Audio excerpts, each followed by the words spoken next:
Assalamualaikum warahmatullahi wabarakatuh. Saya Adino Pratama, NIM 10519131. Baiklah, di sini saya akan menjelaskan tentang pengertian sistem pemerintahan. Sistem pemerintahan di dalam literatur kenegaraan Islam dikenal dengan istilah imamah, khilafah, dan imarat. Sehubungan dengan hal ini, Abdi Muin Salim mengatakan, pemerintahan sebagai salah satu struktur dasar sistem politik merupakan lembaga yang menyelenggarakan mekanisme politik atau roda pemerintahan yang dipimpin oleh seorang pejabat yang disebut wali atau amir atau dengan istilah lainnya yang dikenal dalam perpustakaan politik dan kenegaraan Islam. Fungsi pemerintahan Islam yaitu menegakkan perintah Allah, dengan kata lain menegakkan Islam sendiri, di mana Al-Quran telah menugaskan kepada pemerintahan Islam supaya memusnahkan syirik dan menguatkan Islam. Mendirikan sembahyang dan mengambil zakat, menyuruh ma'ruf dan melarang yang munkar, mengurus kepentingan manusia dalam batas hukum-hukum Allah. Kemudian yang kedua yaitu sistem pemerintahan dalam Islam. Sistem pemerintahan yang pernah diperhatikan dalam Islam sangat terkait dengan kondisi konseptual yang dialami oleh masing-masing umat dalam rentang waktu yang sangat panjang sejak abad ke-7 Masehi hingga sekarang. Umat Islam pernah memperhatikan sistem pemerintahan yaitu sistem pemerintahan khilafah. Khilafah adalah pemerintahan Islam yang tidak dibatasi oleh teritorial, sehingga kekhalifahan Islam meliputi berbagai suku dan bangsa. Ikatan yang mempersatukan kekhalifahan adalah Islam sebagai agama. Pada intinya, khilafah merupakan kepemimpinan umum yang mengurusi agama dan kenegaraan sebagai wakil dari Nabi SAW. Dalam bahasa Ibnu Khaldun, kekhalifahan adalah kepemimpinan umum bagi seluruh kaum muslimin di dunia untuk menegakkan hukum-hukum syariat Islam dan memikul dakwah Islam ke seluruh dunia. Berdasarkan ijma sahabat, wajib hukumnya mendirikan kekhalifahan. Setelah Rasulullah SAW wafat, mereka bersepakat untuk mendirikan kekhalifahan bagi Abu Bakar, kemudian Umar, Utsman, dan Ali sesudah masing-masing dari ketiganya wafat. Para sahabat telah bersepakat sepanjang hidup mereka atas kewajiban mendirikan kekhalifahan.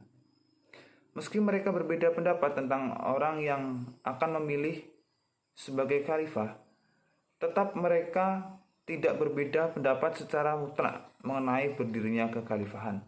Oleh karena itu, kekhalifahan atau khalifah adalah penegak agama dan sebagai pengatur soal-soal duniawi dipandang dari segi agama. Baiklah, demikian penjelasan dari saya. Materi selanjutnya akan disampaikan oleh teman saya yaitu Tari Marliza. Sekian, terima kasih. Wassalamualaikum warahmatullahi wabarakatuh. Assalamualaikum warahmatullahi wabarakatuh. Perkenalkan, nama saya Tari Marliza, NIM 10519117. Baiklah, di sini saya akan menjelaskan tugas dan tujuan pemerintahan. Menurut Hasan al-Banna, sebagaimana dikutip oleh Muhammad Abdul Qadir Abu Farid, kewajiban atau tugas-tugas pemerintahan Islam yang pertama itu menjaga keamanan dan melakukan undang-undang. Dan yang kedua menyelenggarakan pendidikan. Dan yang ketiga mempersiapkan kekuatan. Dan yang keempat memelihara kesehatan. Dan yang kelima memelihara kepentingan umum. Dan yang keenam mengembangkan kekayaan dan memelihara harta benda. Dan yang ketujuh mengkokok akhlak. Dan yang kedelapan menyebarkan dakwah. Dan yang Adapun tujuan pemerintahan negara dan pemerintahan tidak terlepas dari tujuan yang hendak dicapai oleh umat Islam, yakni memperoleh kebahagiaan di dunia dan keselamatan di akhirat. Karena tujuan ini tidak mungkin dicapai hanya secara pribadi, maka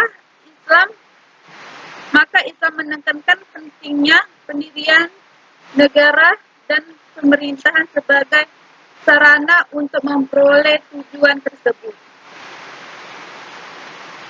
Tugas dan tujuan lembaga pemerintahan dalam pandangan Al-Ghazali adalah lembaga yang memiliki kekuasaan dan menjaga alat melaksanakan syariat, mewujudkan kemaslahatan rakyat, menjaga ketertiban urusan dunia dan agama. Lembaga pemerintahan juga berfungsi sebagai lembaga kesatuan umat Islam dari kesejahteraan umat Islam. Selanjutnya, fungsi legislatif, eksekutif, dan yudikatif. Dalam kajian fikih siasah, legislatif atau kekuasaan legislatif disebut juga dengan al-sulta al-tashiyah, yaitu kekuasaan pemerintahan Islam dalam membuat dan menetapkan hukum menurut Islam. Tidak seseorang pun berhak menetapkan suatu hukum yang akan dilaksanakan bagi umat Islam. Hal ini ditegaskan sendiri oleh Allah dalam surah Al-An'am.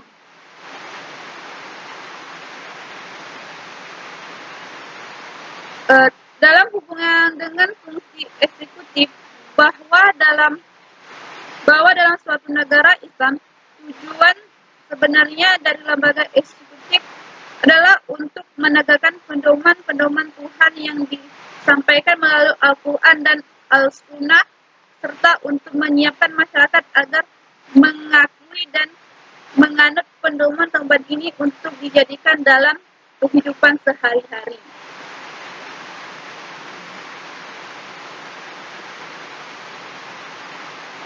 Mengenai lembaga yudikatif, Abu Al-Manudah menyatakan ruang lingkup yudikatif yang dalam terminologi hukum Islam dikenal sebagai qada juga disiratkan maknanya oleh pengakuan atas kedaulatan de jure dan Tuhan yang Maha Kuasa. Ketika Islam menegakkan negaranya sesuai dengan prinsip-prinsip abadinya, Rasulullah SAW sendiri yang menjadikan hakim pertama negara tersebut. Dan beliau melaksanakan fungsi ini dengan sangat selaras dengan hukum Tuhan. Orang-orang yang melanjutkan tidak memiliki alternatif lain kecuali mendasarkan keputusan mereka pada hukum Tuhan, sebagaimana yang telah disampaikan kepada mereka oleh Rasulullah SAW. Inilah penjelasan dari saya akhir dengan wassalamualaikum warahmatullahi wabarakatuh.